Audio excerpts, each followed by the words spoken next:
Assalamualaikum warahmatullahi wabarakatuh. Ketemu lagi dengan saya Nur Aminuddin MKom dalam mata kuliah Web Programming 3. Di mata kuliah hari ini, materi hari ini kita akan mempelajari tentang Web API. API itu apa sih? API itu adalah singkatan dari Application Programming Interface. Jadi API ini merupakan sekumpulan definisi subrutin, protokol, dan alat untuk membangun perangkat lunak aplikasi. Ya, jadi di dalam API ini sendiri udah ada fungsi-fungsinya, udah ada protokolnya, udah ada cara pemanggilan datanya, tools-toolsnya, itu udah ada semua. Tinggal dipanggil saja. Ya, jadi tinggal dipanggil aja. Nah, jadi istilahnya API ini merupakan aplikasi yang sudah ada. Nah, jadi melalui API ini program atau perangkat lunak itu bisa berinteraksi dengan aplikasi lain seperti itu. Jadi API ini interface yang dapat digunakan untuk memprogram perangkat lunak, untuk membuat perangkat lunak yang dapat berinteraksi dengan aplikasi yang sudah ada. Nah, jadi aplikasi sudah ada ini punya API, ya, udah ada fungsinya, udah ada protokolnya, udah ada toolsnya, tinggal dipanggil seperti itu. Jadi API itu memudahkan developer untuk menggunakan teknologi tertentu dalam membangun aplikasi. Ya. Jadi unsur API itu ada 3. Yang pertama daftar fungsinya, yaitu termasuk protokolnya gimana, terus model datanya gimana. Nah, ini disebut juga endpoints. Ya, jadi fungsi yang dipanggil itu namanya endpoint. URL yang dipanggil itu namanya endpoint ya. Kemudian ada calls dan returns. Calls itu biasa disebut juga dengan request, returns itu disebut juga dengan respon. Ya, jadi ada pemanggilan, yang dipanggil adalah fungsinya, dan respon. Jadi fungsi itu mengeluarkan respon, mengembalikan respon. Ini contoh implementasi API. Yang pertama ada library atau framework yang dapat diimport untuk mengembangkan aplikasi. Ya, jQuery. jQuery itu salah satu API. Ya, jadi dalam jQuery itu, ini kan jQuery udah jadi aplikasinya nih. Ya, jadi dengan kita import, kita panggil library jQuery, kita dapat mengambil fungsi-fungsi yang ada di dalam jQuery. Nah, itu contohnya. Jadi jQuery itu merupakan contoh implementasi API, tapi secara lokal.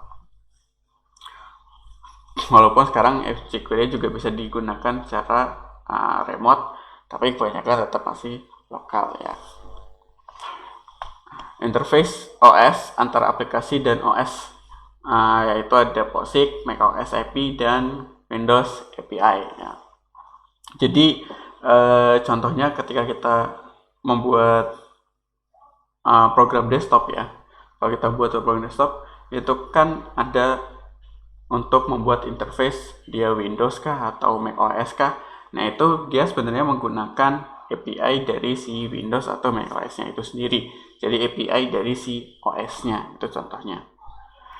Kemudian yang terakhir ada API jarak jauh di server jarak jauh ya.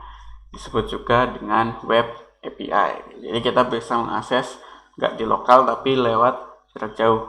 Yang servernya nggak tahu di mana ya, sebutnya cloud gitu ya. Nah, kita mengakses dari aplikasi klien ke sebuah server. Ini disebut web API.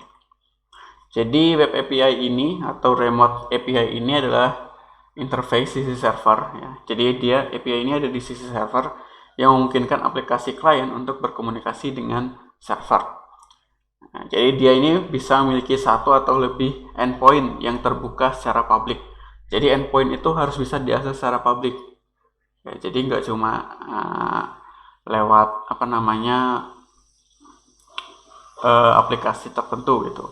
Jadi semua aplikasi browser atau aplikasi custom atau apapun itu bisa mengakses endpointnya. Ya. Nah, endpointnya ini dia konsepnya adalah request response message passing system. Ya, jadi ada request dari klien dan ada respon dari server, di mana request dan respon ini mereka saling mengirimkan pesan gitu ya. Request dia mengirimkan pesan, respon dia juga mengembalikan pesan gitu.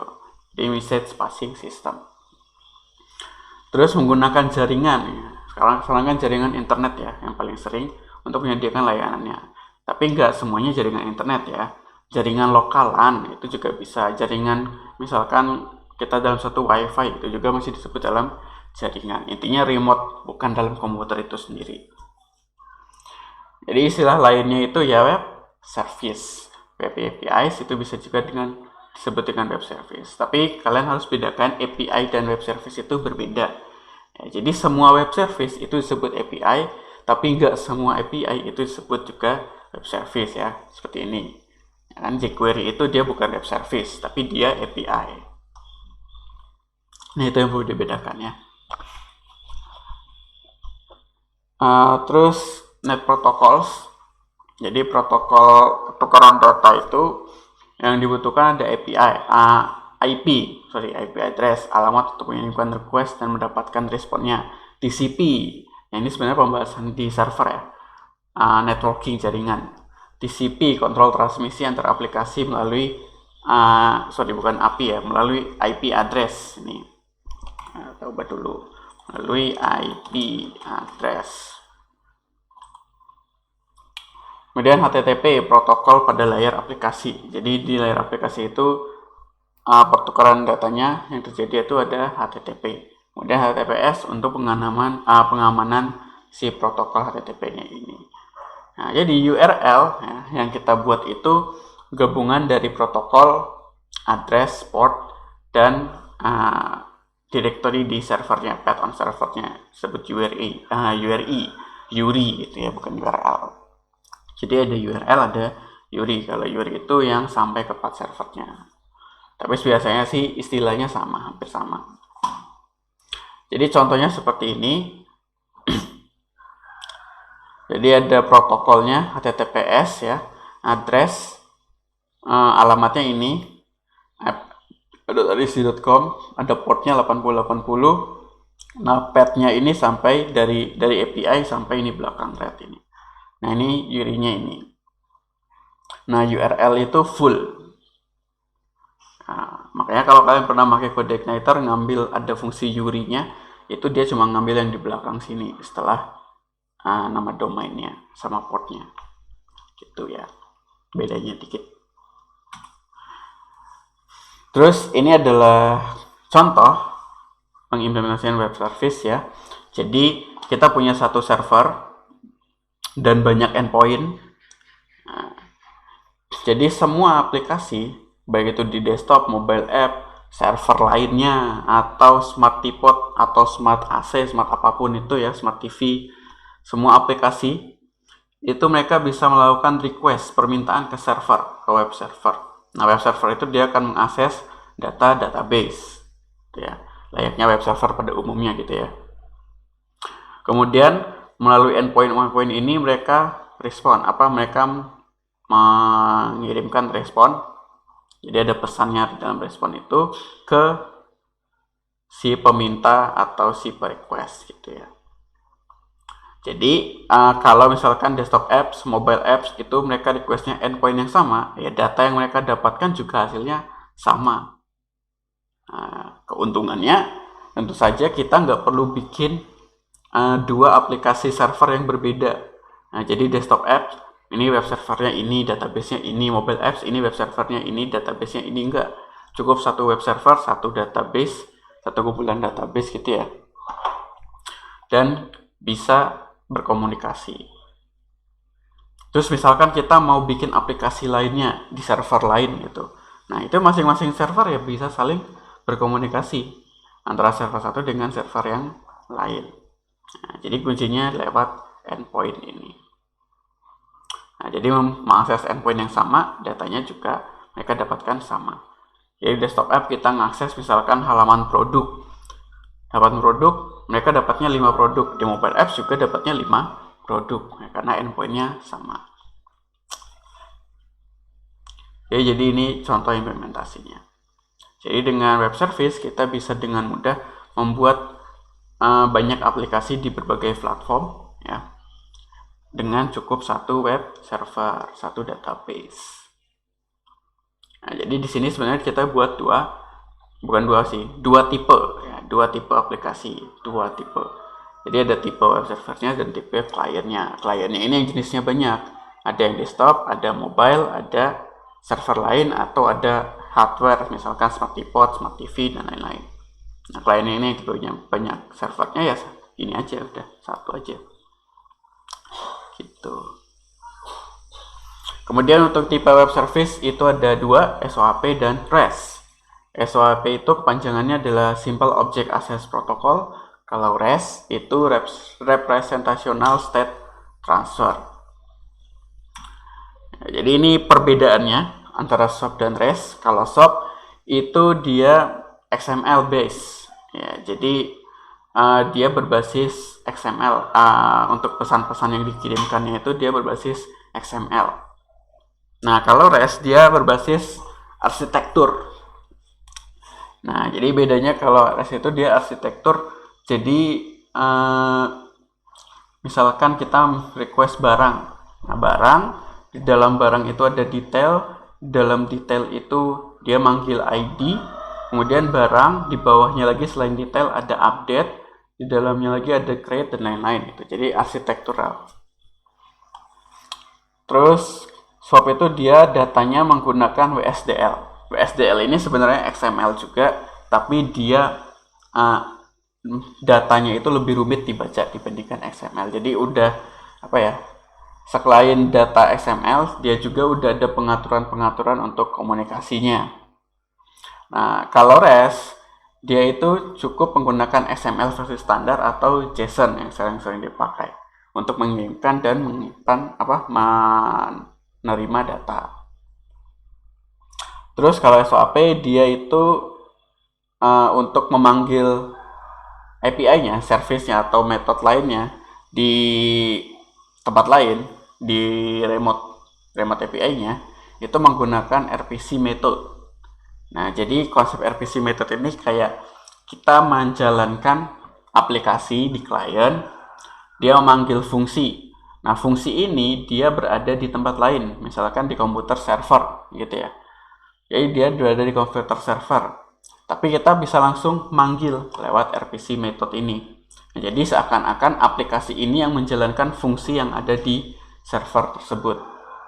Nah, gitu ya. Jadi seakan-akan komputer klien ini yang menjalankan fungsinya. Nah, kalau REST itu beda. Dia memanggil fungsinya lewat URL. Nah, jadi yang menjalankannya itu tetap si servernya. Fungsi itu jalankan sama servernya. Servernya cukup ngirim pesannya aja, hasil menjalankan fungsinya. Seperti itu. Itu bedanya. Terus kalau SOAP itu dia, kalau kita lihat pesan yang dikirimkan atau pesan yang diterima itu tidak bisa dibaca oleh manusia. Ya bisa sih dibaca tapi nggak jelas. Kayak harus di decoding dulu gitu, diartikan dulu, susah. Tapi kalau REST API itu lebih mudah ya, walaupun sebenarnya masih berupa format data, tapi lebih mudah, bisa kita buat mudah gitu pembacaan baca datanya ya, karena dia tipenya cuma XML atau JSON standar aja kan. Kalau JSON atau XML kan tag-tagnya bisa kita custom. Misal kalau JSON indeks nama Adin, alamat Jogja, kan itu bisa kebaca dengan jelas kan. Kalau WSDL itu susah, nggak bisa dibuat kayak gitu.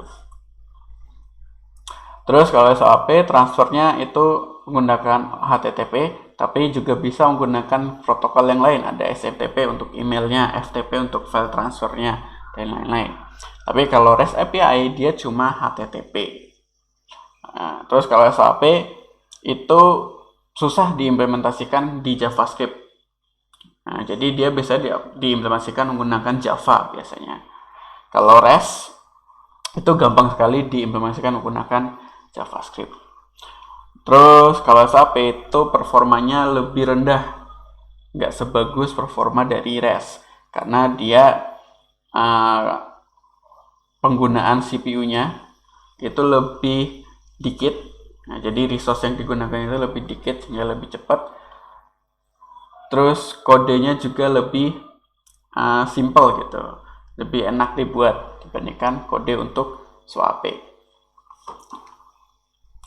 Nah, ini tabelnya sumbernya dari sini ya. Ini lebih jelas lagi, kalian bisa klik untuk detailnya ya. Jadi kalau mau dibandingkan analoginya antara SOAP dan REST API itu seperti kayak kalau SOAP itu kita ngirim pesan itu menggunakan amplop. Nah, kita ngirimin pesan itu menggunakan amplop. Ya, jadi lebih besar, ukurannya lebih besar, terus isinya bisa lebih banyak sehingga dia butuh bandwidth yang gede juga ya. Terus lebih banyak yang dikerjakan. Nah, jadi kita mau ngirim surat pakai amplop, nulis dulu suratnya, masukin di amplop, kemudian ditukup, kemudian kita kirimkan. Nah, si penerima, istilahnya server, penerimanya, dia harus buka dulu amplopnya, terus diambil suratnya, baru dibuka suratnya, baca, gitu kan. Jadi butuh banyak kerjaannya. Kalau REST itu kayak postcard, ya, jadi kartu pos aja. Kartu pos kan cuma satu, ya, cuma satu lembar, terus dikirimin, udah. Nah, jadi dia lebih ringan. Terus kalau kita mau ngubah data juga lebih gampang, ya, tinggal kita hapus aja data di postcardnya, terus kita ganti dengan data baru, gitu kan. Terus nggak perlu ada lagi kita buka amplop, tutup amplop seperti itu. Jadi lebih ringan pekerjaannya. Itu contoh analogi kalau SOAP lawan REST ya. Sehingga jelas ya perbandingannya, yang lebih bagus itu penggunaannya menggunakan REST API. Makanya sekarang SOAP udah jarang sekali digunakan, kecuali kalau emang mungkin aplikasinya pakai Java ya. Sekarang itu banyak yang pakai REST API. Jadi kalau REST API itu prinsipnya resource mudah dipahami berdasarkan struktur URI-nya, seperti yang saya bilang tadi ya. Jadi misalkan ada di studio.com/API/barang/detail, berarti kan ketahuan tuh dari URL-nya aja, oh ini detail barang. Nah, jadi kita harus bikin gimana caranya URL-nya itu atau URI-nya itu mudah dibaca, seperti itu. Itu prinsipnya. Kemudian JSON atau XML mempresentasikan objek data yang ditransfer. Nah, jadi data yang dikirimkan itu pakai JSON atau XML. Kemudian transfer datanya jelas menggunakan metode HTTP. Terus server tidak menyimpan session. Jadi ketika kita menggunakan atau dari klien mengakses API di server, server itu dia nggak nyimpan session. Jadi kalau kita login pakai session itu nggak bisa kalau kita menggunakan REST API, karena dia tidak menyimpan session. Sessionnya itu dia berada di klien. Kalau di klien kita berarti bisa menggunakan cookies atau local storage untuk sessionnya, untuk ngerti misalkan contoh penggunaannya login sama logoutnya. Kalau server untuk authorize-nya itu nanti ada header sendiri, nanti saya jelaskan. Terus tadi saya bilang kan transfer data itu menggunakan metode HTTP. Jadi metode HTTP itu mungkin yang kalian tahu selama ini cuma get dan post gitu. Sebenarnya ada lebih banyak lagi. Nah, jadi pertama ada get untuk mengambil informasi. Terus pengambilan data menggunakan get ini harus aman dan idempotent. Artinya kalau kita mengakses URI-nya, misalkan ada di /API/barang/detail/1, berarti kan dia ngambil detail barang yang ID-nya 1.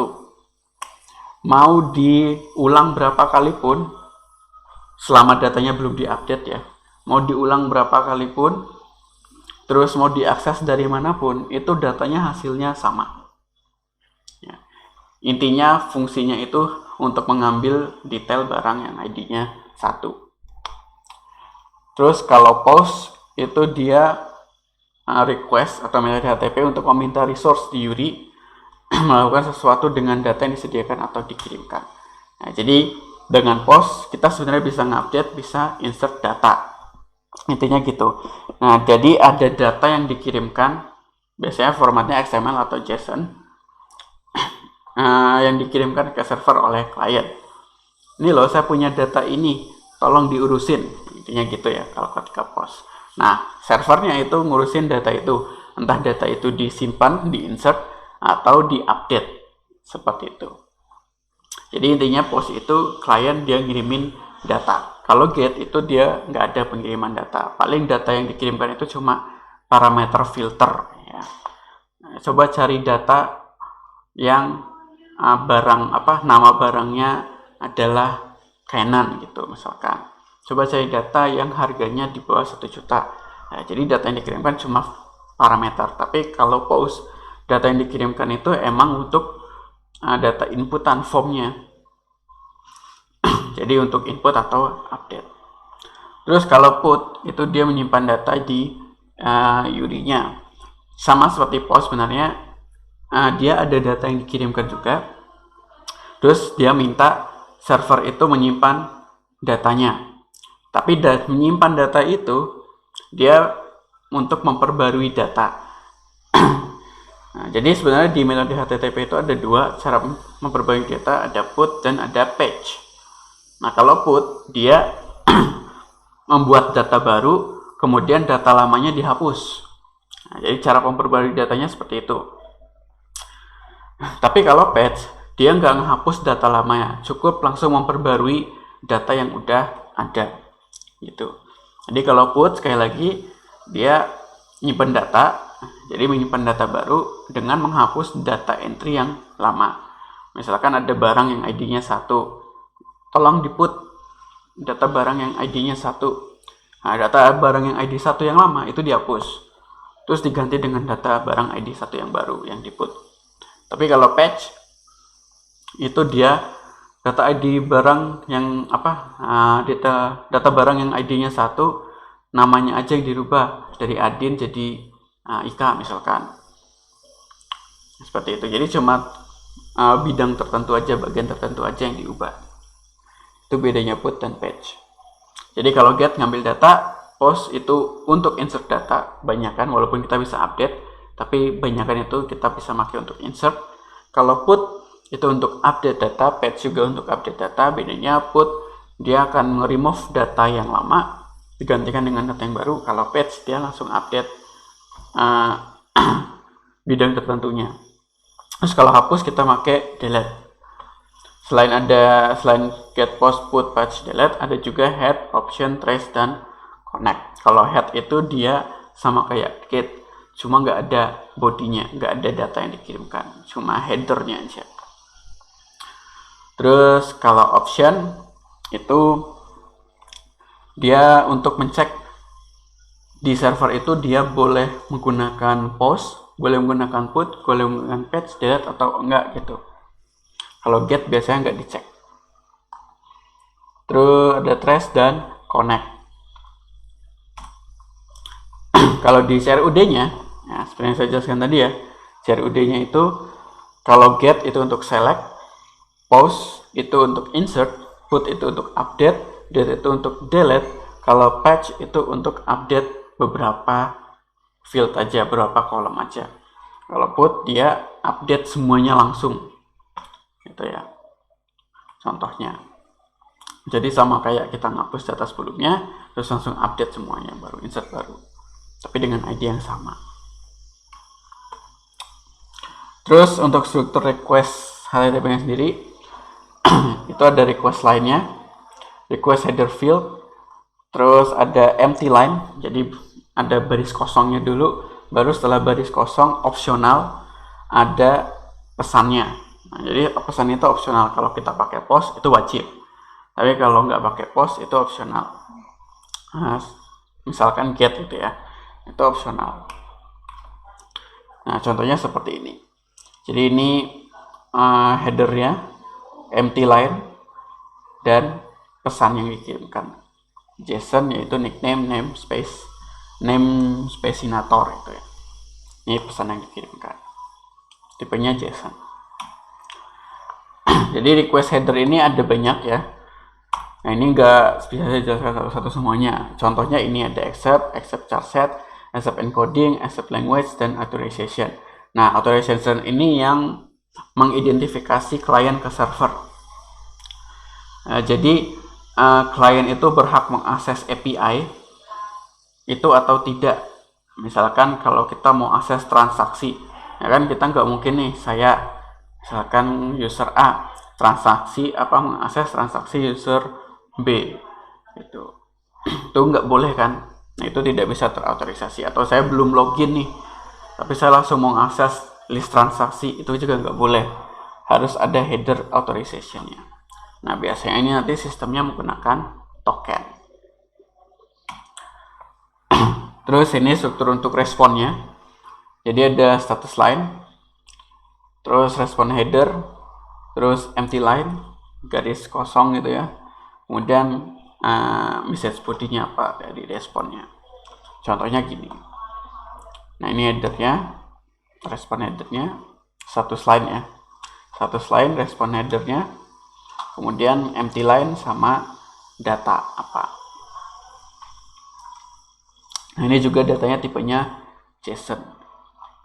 Terus untuk headernya sendiri juga ini ada banyak. Jadi kalau content encoding, content language, length, content type, data, data lagi date, tanggal ya, expire date-nya kapan. Terus dia forward, ada perantara apa enggak, lokasinya di mana, terus servernya dia memakai apa servernya, biasanya Apache atau apa gitu. Nah, IS, Apache dan lain-lain. Nah, itu contohnya ya. Nah, ini akan kita buat nanti di praktikum untuk web service-nya. Menggunakan JSON kita ya nanti untuk format datanya, terus pembuatan API-nya sendiri menggunakan Laravel. Terus ini adalah respon code. Kalau kalian lihat tadi ada respon itu kan ada di belakang itu, di status line itu ada 200 oke. Nah, ini kodenya, nah ini pesannya, teksnya oke gitu ya. Nah, jadi ada banyak respon code-nya itu, ada yang depannya 1 itu hanya untuk informasional, kalau depannya 2 itu sukses, contohnya 200 oke. Kalau depannya 3 itu redirection, not modified, artinya API-nya itu di redirect ke API lain gitu. Kalau 4 itu client error. Jadi memanggilnya. Jadi errornya di sisi klien karena emang dia manggilnya salah. Artinya di server itu tidak ada API tersebut atau tidak ada URI tersebut. Contohnya 404 not found, atau enggak kliennya itu tidak berhak mengakses API itu. Nanti 403 forbidden. Ya. Kalau 5 itu servernya yang error. Misal 500 itu internal server error ya. Berarti ada kode yang salah di servernya sehingga tidak jalan si API-nya itu. Terus 502 bad gateway, biasanya koneksinya bermasalah ini biasanya. Jadi dicek lagi. Jadi kalau mau sukses itu dia depannya 200 misalkan. Nah, ini contohnya ya.